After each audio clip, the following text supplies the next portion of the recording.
नमस्कार, मैं हूं आपके साथ अनुष्का राय और आप देख रहे हैं जीटीवी न्यूज। आइए बढ़ते हैं आज की कुछ खास खबरों की ओर। उमरिया जिले में माननीय न्यायालय के द्वारा शासकीय भूमियों का फर्जी पट्टा बनवाकर भूमि बिक्री करने वाले आरोपियों को 5-5 साल का कारावास 5-5 हजार रुपए का अर्थदंड से दंडित किया गया। वहीं इस पूरे मामले में भूमि विक्रय करने के आरोप में 18 आरोपियों को 5-5 साल का कारावास 5-5 हजार रुपए के अर्थदंड से दंडित करने का दंडादेश दिया गया है। जहां प्रकरण के संबंध में तहसील मानपुर के अंतर्गत डोंगरी टोला की शासकीय भूमि जंगल खसरा नंबर 437, 479, 481, 482, 494, 499 कुल रकबा 49 से 30 एकड़ को तत्कालीन पटवारी गोरेलाल चौधरी ने अपने कार्यकाल में सरकारी दस्तावेजों में भूमि का रकबा बढ़ाकर 192 से 63 एकड़ कर निजी व्यक्तियों के नाम षड्यंत्र पूर्वक फर्जी पट्टे बनवाकर भूमि विक्रय करते हुए विक्रेता को क्षति पहुंचाए हैं। वर्ष 2007 में विक्रेता की शिकायत पर कलेक्टर के आदेश पर तत्कालीन एसडीओ बीडीसी द्वारा राजस्व अभिलेखों की जांच कराने पर पाया गया कि उपरोक्त खसरा नंबरों की भूमि जो 1953 से 54, 1968 से 1959 के अभिलेखों में शासकीय भूमि जंगल दर्ज है एवं किसी समक्ष अधिकारी के आदेश के बिना निजी पट्टेदारों के नाम बटाकन के साथ 2004 से 2005 के अभिलेखों में दर्ज कर विक्रय कर दी गई। राजस्व अभिलेखों में षड्यंत्र पूर्वक कूट रचना कर विक्रेता को क्षति पहुंचाकर प्राप्त किए, जिसके संबंध में एसडीओ बीडीसी द्वारा थाना मानपुर में प्राथमिक रिपोर्ट दर्ज कराई गई है, जिसे थाना मानपुर में अपराध क्रमांक 26/2010 धारा 420, 457, धारा 420, 467, 468, 471, 34 के अंतर्गत लेखबंद कर प्रकरण की विवेचना उप निरीक्षक आरडी महोबिया के द्वारा की गई एवं प्रकरण के संबंध दस्तावेजों और मौखिक कथन लेकर इस आरोपियों के विरुद्ध अभियोग पत्र माननीय न्यायालय के प्रस्तुत किया गया एवं प्रकरण का विचार माननीय सत्र न्यायालय के समक्ष अभियोजन साक्ष्यों का परीक्षण अपर लोक अभियोजक आनंद श्रीवास्तव द्वारा कराकर समुचित दस्तावेजों का परिष्करण न्यायालय के समक्ष कराकर प्रयास किया गया। वही प्रकरण विचारण के दौरान 3 आरोपियों की मृत्यु हो जाने से 20 आरोपियों पर विचारण किया गया, जहां माननीय न्यायालय ने आरोपीगण को बचाव का समुचित अवसर देने के बाद उभय पक्ष के तर्क श्रवण कर प्रकरण का सूक्ष्म परिशीलन में पाया कि आरोपी यमुना राय विक्रेता को धोखा देकर भूमि विक्रय करने का अनुबंध कर चेक से राशि प्राप्त किया है, जिसे 4 वर्ष की कारावास एवं 1000 एवं 17 आरोपियों को 5-5 वर्ष का कारावास और 5-5 हजार रुपए के अर्थदंड से दंडित किया गया। उमरिया से शंकर सिंह की रिपोर्ट।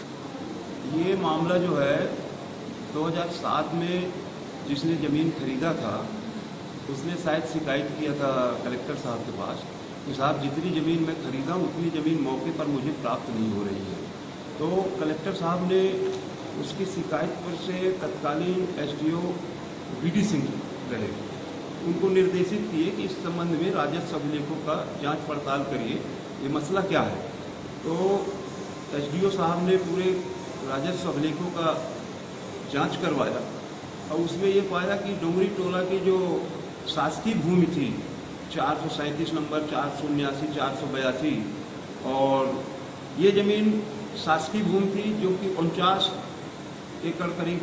ज़मीन जो है शासन की थी, जिसे कि तत्कालीन पटवारी जो वहाँ पर पदस्थ था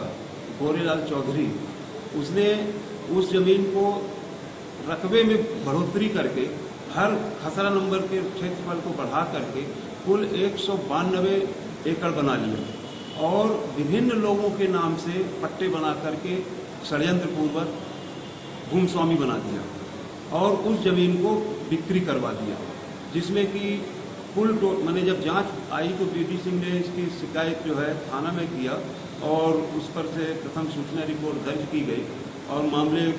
की विवेचना पश्चात आरडी महोबिया उप निरीक्षक रहे,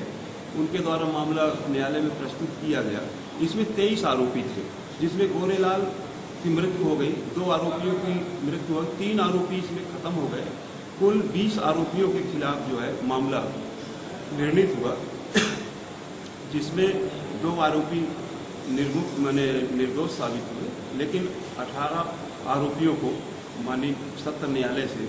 5-5 वर्ष की सजा और 5-5 हज़ार रुपये जुर्माने का दंडादेश पारित किया गया। माननीय न्यायालय के द्वारा अभी वर्तमान में खाद्यान्न संबंधी विचारण किया जाकर इसमें आरोपी गणों के खिलाफ सजा सुनाई गई है, जो धारा 409, 419, 67, 68 के तहत प्रकरण था, जिसमें जो दोषी पाए गए उन्हें 7-7 वर्ष के कारावास से दंडित किया गया है, जो न्यायालय की स्वच्छता और निष्पक्षता का स्पष्ट संदेश देता है कि आरोपी चाहे जो भी हो, अगर वो गुनाह करता है तो उसे सजा अवश्य मिलेगी। ये न्यायालय द्वारा समाज को एक संदेश है कि माननीय न्यायालय से जो छल के मामले में 420-467 के मामले में जो फैसला आया माननीय न्यायालय का, उसमें आरोपियों को दंडित किया गया। उसमें माननीय न्यायालय द्वारा जो साक्ष्य उपरांत निष्कर्ष लिया गया और आरोपियों को दंडित किया गया, इससे समाज में बहुत अच्छा संकेत जाता है। और ये समझ में आता है और वो समाज में भी ये संकेत जाता है कि भ्रष्टाचार के विरुद्ध और छल के विरुद्ध, इस तरह 420 करने वालों के विरुद्ध कानून बहुत सख्त है और इस तरह के अपराधी जो हैं वो किसी भी प्रकार से बच नहीं सकते। और ऐसे अपराधियों को इस प्रकार के दंड मिलने से समाज में अच्छा संकेत जाता है, ताकि लोग दोबारा इस तरह की गलती करने से बचे और समाज में कानून का भय व्याप्त हो, क्योंकि समाज में कानून का भय होना बहुत आवश्यक है। अन्यथा समाज निरंकुश होकर जिस प्रकार से भ्रष्टाचार और का बोलबाला है, ऐसे समय में इस तरह के जजमेंट आना मेरे एक निर्णायक मोड़ साबित होते हैं और दर्शित करते हैं कि कानून का शासन बनाए रखने के लिए इस तरह का अंकुश जरूरी है।